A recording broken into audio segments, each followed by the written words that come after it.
अवध में दर्शन पाना है, राम मंदिर बनवाना है। अवध में दर्शन पाना है, राम मंदिर बनवाना है। मुकुट बनाना है, लाल मोती जड़वाना है।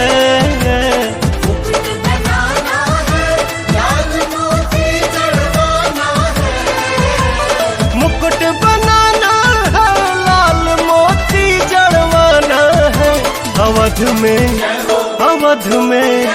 अवध में नाच के गाना है, राम मंदिर बनवाना है।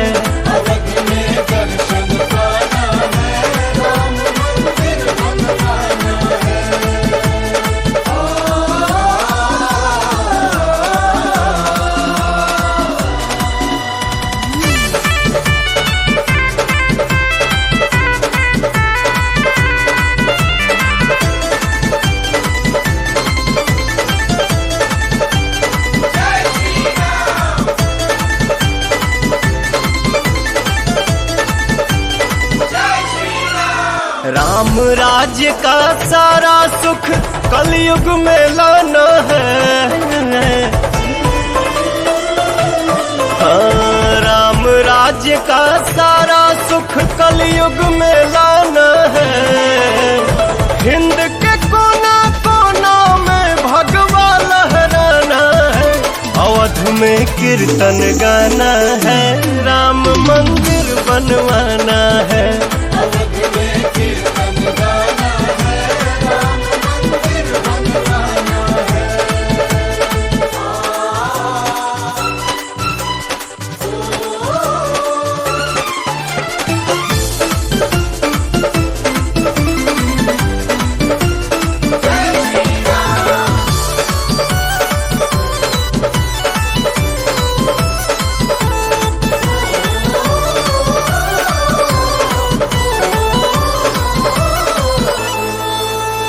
पावन यहाँ की माटी माथे पे लगाना है। पावन यहाँ की माटी माथे पे लगाना है। सोए सारे जन्म जन्म के भाग्य जगाना है। अवध में धुनी रमाना है, राम मंदिर बनवाना है।